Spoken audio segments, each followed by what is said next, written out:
สบายดีพ่อแม่พี่น้องสบายดีหมู่เพื่อนทุกคนตอนขำๆแรงๆพี่น้อง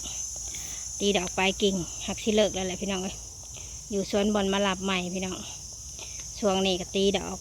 ยาวเยอะพี่น้องเลยบ่ทันแล้วจักเครือตีแล้วตีอีกอยู่มึงเนี่ยดอกนะปลายกิ่งนี่ตีออกเบิดพี่น้องเลยจงเม่นแต่ทางในไปทีละนี่ในลำกิ่งถ้าในลำกิ่งมันสิคือจงไว้เต็มคาราเบลเลยพี่น้องชวนบอลมารับใหม่พี่น้องชวนบอลมารับใหม่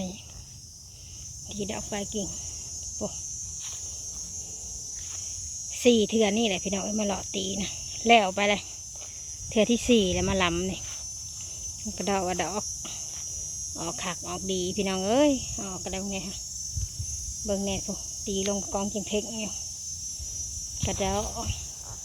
ออกแท้ออกว่าดอกก็ได้ออกกะลีออกกะลอพี่น้องเลยออกแต่เงาจนชุดปลายเมื่อยแต่ตีพี่น้องเลยออกลายก็ได้พอเสียออกก็ดีงามภายในก็บ่ได้สวนใหม่พี่น้องสวนใหม่สวนบนมาหลับใหม่เรียน200 กว่าต้นแล้วพี่น้องเลาะกับคูเมอร์ยำมาเช้ากินข้าวแล้วก็ยาวเลยพี่น้องเลยยำมาเช้ากินข้าวแล้วก็ยาวเต็มคาราเบลเลยตีดอกปลายกิ่งสิเมื่ออะไรพี่น้องบันนี้ค่ำเลย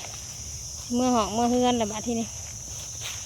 ก่อนสิเมื่อกันพี่น้องเบิ่งซะก่อนเบิ่งต้นทุเรียนเบิ่งดอกทุเรียนพี่น้องไอ้พวกโอ้ยมันเป็นของหน่อยพี่น้องเอ้ยเพื่อสิแล้วรวมเบิดกับ4 แปลง4 สวนนี่ก็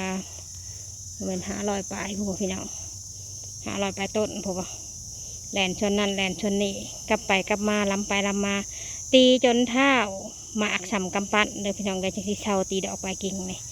ถ้าโบตีมันก็จะแย่งอาหารไปกินเราต้องตีจนเท้ามาอักทุเรียนนะหรือว่าลูกทุเรียนเนาะพี่น้องซ้ำกำปั้นพี่น้องเลยจะชื่อว่าจังไดอันนี้ก็ล้ำมานี่4 เถื่อมาตีเลยพี่น้องสวนนี่นะสวนบอนมาหลับใหม่นี่4 เถื่อเลยตรงนี้ผมต้นหนึ่งก็สิได้อยู่60-70 ลูกผมแล้วพี่น้องเลยต้นใหญ่เรียน4 ปีผ่านไปเนาะพี่น้องปีที่5นี่เอาลูกนี่อันนี้ปีที่5เลยเด้อพี่น้องเด้อปีที่5นี่ที่เอาลูกนี่4 ปีเนี่ยเพิ่นผ่านไปแล้วเพิ่นเอาผ่านไปแล้วคือปีนี้กับปีที่5ที่แขวนลูกพี่น้องที่แขวนลูกอีกเนาะ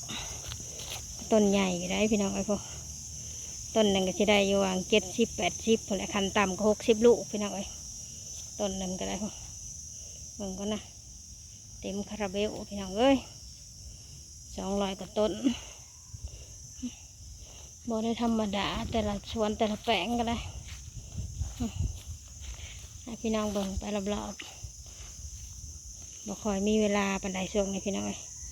ตีดอกก็ยาวเป็นยาวให้พี่น้องเบิ่งซ้ำนี้กันเลยพี่น้องเลยกับห้องกับเพื่อนกัน